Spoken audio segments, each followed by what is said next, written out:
They say blood is thicker than water, but they never tell you what to do when that blood runs cold and turns poisonous. My name is Emma, and this is the story of how I learned that sometimes the only way to save yourself is to destroy the very foundations of what you once called home. The sound of Dad's phone hitting the kitchen counter at midnight was what woke me that February night. Through my bedroom door, I could hear his voice rising, that familiar edge creeping in that made my stomach clench. He was talking to someone about money, about losses, about needing more time. When the call ended, the silence was somehow worse than his shouting. I heard him stomping around downstairs, opening drawers, slamming cabinets. His voice carried up the stairs as he called out Mom's name, demanding to know where his grandfather's Rolex was. The one he had promised would never be sold, the one meant for Leo when he grew up. But I knew exactly where it was because I had seen Mom slip it into her purse 3 days ago. The footsteps on the stairs made my heart race. I quickly jumped back into bed, pretending to sleep. But Dad wasn't going to Mom's room. The footsteps stopped right outside my door. When he burst in, flipping on the light, I knew this was going to be one of those nights. His eyes were wild, bloodshot from drinking. He looked around my small room like a man possessed, pulling out drawers, throwing my school books onto the floor. "Where is it, Emma?" he demanded. "Where's my watch?" I sat up slowly, my heart pounding. "I don't know what you're talking about, Dad." "Don't lie to me." He grabbed my dresser and shoved it away from the wall. "I know one of you took it. Your mother swears it wasn't her, and Leo's too young to reach the safe." Something inside me snapped. Maybe it was 17 years of biting my tongue finally catching up with me. "That watch is just like your honor, Dad," I said quietly, meeting his eyes. "It's been gone for a long time now." The slap came so fast I didn't see it coming. The sting was sharp, but nothing compared to what happened next. Dad's face turned a shade of red I had never seen before. "What did you just say to me?" Before I could answer, Mom appeared in the doorway. She was wearing her silk robe and holding a glass of wine even though it was past midnight. Her eyes were glassy from pills, and when she saw the scene, she didn't look shocked. Instead, she smiled. "She needs a lesson, Richard," Mom said, taking a sip of wine. "The girl is getting more and more like her mother every day." There was something in the way she said, "her mother," that made my blood run cold, as if she wasn't talking about herself. Dad's hands were on me before I could process what was happening. He grabbed my shoulders and slammed me against the wall so hard that picture frames rattled. I could hear Leo crying from his room down the hall. When Dad's fist connected with my ribs, the pain was unlike anything I had ever experienced. It was a deep, crushing agony that stole all the air from my lungs. I collapsed to the floor, gasping, unable to make any sound except small whimpers. Through my tears, I could see Mom in the doorway, still sipping her wine, watching with detached interest. Leo's crying was getting louder now, and I heard his bedroom door open. "Emma!" he screamed. "Leave her alone." Mom grabbed Leo by the arm, pulling him away. "Come on, sweetheart," she said in that fake, sugary voice. "Your sister is just having one of her episodes again." The sound of my door slamming shut and the lock clicking meant I was trapped. That was when I remembered the phone. It had taken me months to save up enough money from my part-time job to buy the old iPhone. I had hidden it under a loose floorboard near my window, along with a portable charger. It was my secret emergency plan, though I had never been sure what kind of emergency would require it. Now I knew. Crawling across the floor, each movement sending fresh waves of pain through my ribcage, I managed to retrieve the phone. My hands were shaking so badly I could barely dial Chinchamoy Moat. "My father," I whispered. "Richard Miller, Mocham Haimwe Bone Willow Creek Drive. He's going to kill me." Then everything went black. When I woke up, I could hear sirens getting closer. Through my window, I could see red and blue lights reflecting off the houses. The pain in my ribs was excruciating, but there was something else now too. A cold, calculating part of my mind that was already planning. I could hear frantic voices downstairs. Mom and Dad were in panic mode, trying to get their story straight before police arrived. When footsteps came up the stairs, I lay back down and closed my eyes, pretending to still be unconscious. My door opened, and I could smell Mom's perfume as she knelt beside me. "Help me get her up," she hissed to Dad. "We need to make this look right." What happened next was like watching someone else's life unfold. They poured alcohol on my clothes, my hands, my face. Mom pulled empty pill bottles from her robe and scattered them around me. She even pinched her own arms hard enough to leave bruises. She's been acting out lately. I heard her practicing. Getting into drugs, staying out late. We've been trying to get her help. "She attacked Eleanor tonight," Dad added. "We were just trying to calm her down." Police and paramedics arrived 10 minutes later. Through half-closed eyes, I watched Mom perform the role of her life. She was the concerned, heartbroken mother, dealing with a troubled teenager. The tears looked real. The desperation in her voice was Oscar-worthy. But there was one detective who wasn't buying it. Detective Sarah Harding was a tall woman in her 40s with sharp eyes that seemed to see everything. While paramedics checked me over, I watched her studying my parents, looking around my destroyed room, taking note of damage that didn't quite match their story. At the hospital, they confirmed 2 cracked ribs, bruising, and a mild concussion. When Detective Harding came to my room, she dismissed the nurse and closed the door. "Emma," she said, "I need you to tell me what really happened tonight." I had spent the entire ambulance ride preparing for this moment. I knew exactly what my parents would say, so I decided to give Detective Harding something that would make her dig deeper. "My dad was angry about losing money," I said. "When he couldn't find his watch, he blamed me."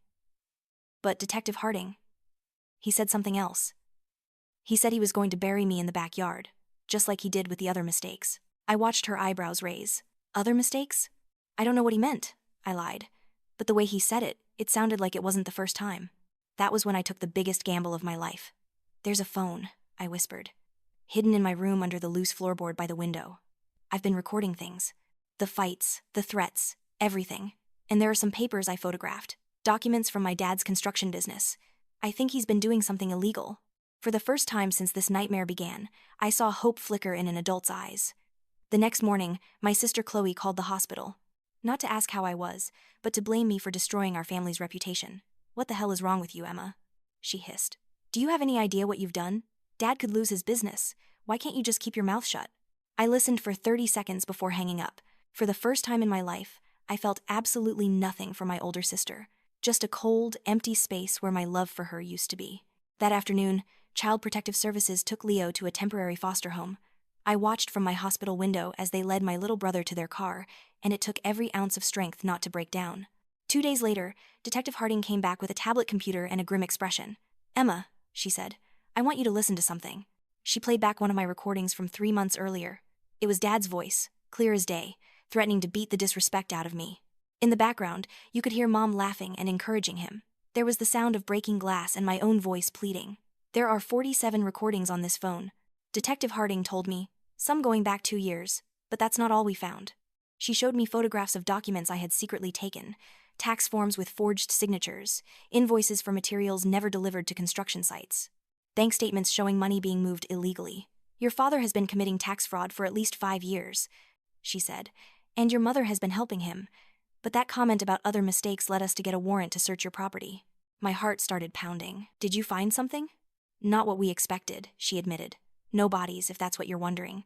But we did find a metal box buried in the backyard. Inside was an unregistered handgun and forged documents. Your mother has been stealing money from a family trust fund for years." Over the next few weeks, I watched my parents' world crumble. When faced with prison time, they turned on each other like rabid dogs. Dad claimed Mom forced him to forge documents. Mom swore Dad threatened her into helping steal from the trust fund. Chloe called me one more time, 3 weeks later. This time, she was crying. "Emma, please," she begged. "You have to take back what you said. They're going to lose everything. I had to drop out of college. I can't pay tuition without Dad's help." "I'm sorry that's happening to you, Chloe," I said genuinely. But I didn't lie about anything. I just told the truth. "But think about our family." "I did think about our family," I replied quietly. Every night when I went to bed, wondering if I would wake up in the hospital. Every time Leo cried himself to sleep because he was scared. "I thought about our family for years, Chloe. Why didn't any of you ever think about me?" She hung up on me, and I never heard from her again. The trials took months. Dad was sentenced to 8 years for child abuse, tax evasion, and illegal weapons possession. Mom got 6 years for conspiracy, fraud, and child endangerment. The house was seized to pay back taxes. Chloe had to get a retail job to pay rent on a studio apartment. But the most important thing was that I got Leo back. Mr. Henderson, the retired history teacher who lived next door, had been watching our family for years. He had seen the bruises I tried to hide, heard the shouting late at night. When CPS was looking for a guardian for Leo and me, he stepped forward. I should have done something sooner. He told me the day we moved into his house. I should have called someone. I'll regret that for the rest of my life. "You're helping now," I said. "That's what matters." Mr. Henderson used his retirement savings to help us get a small apartment 6 months later. He said it was an investment in our future. Leo was seeing a counselor, and slowly, the nightmares were becoming less frequent. As for me, I threw myself into schoolwork with determination I had never felt before. Without constant stress of wondering what mood my parents would be in, my grades shot up. I was accepted to 3 universities with full scholarships. 1 year after that terrible February night, Leo and I were decorating our apartment for his 10th birthday. We had invited Mr. Palin Henderson over for cake, and the 3 of us were hanging streamers while music played softly. "Emma," Leo said, standing on a chair to hang a banner, "do you ever miss them?" It was the first time he had asked me directly, and I had to think carefully. "I miss the people I thought they were," I said finally. "I miss the idea of having parents who loved us. But I don't miss being afraid all the time. Do you?" Leo was quiet, focusing on getting the banner straight. Sometimes I miss Mom's pancakes, he said softly. But then I remember she only made them when people were coming over, like she was performing. Mr. Henderson makes pretty good pancakes too, I pointed out. Yeah, Leo grinned, and he makes them just because it's Sunday. That evening, after cake and presents, and after Mr. Henderson had gone home, I sat at our kitchen table to work on scholarship essays for graduate school. My phone buzzed with an email notification that made my heart skip. Graduate school funding opportunity. I had been accepted to a master's program in social work with a full assistantship. My personal statement about overcoming family trauma to help other children had impressed the admissions committee. Another notification popped up, a text from Mr. Henderson. Saw the news about your graduate program. You deserve all of this success, Emma. Your parents never saw your potential, but the rest of us do. I set down my phone and looked around our little apartment. It wasn't much by most standards. The furniture was secondhand, the carpet worn, and sometimes the heater made weird noises. But it was ours. It was safe. It was filled with books and laughter and the kind of quiet peace I had never known existed. For the first time in my life, I was truly free.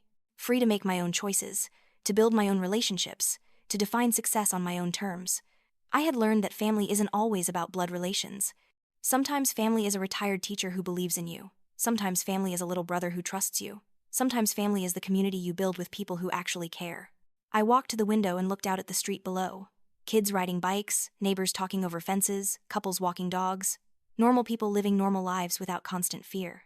I had never been part of that world growing up, but now I was. Now Leo and I both were. The road ahead wouldn't be easy. I still had nightmares sometimes, still flinched when people raised their voices, still struggled with trusting people. But I was working on it, one day at a time, with help from a counselor and unwavering support from the family I had chosen.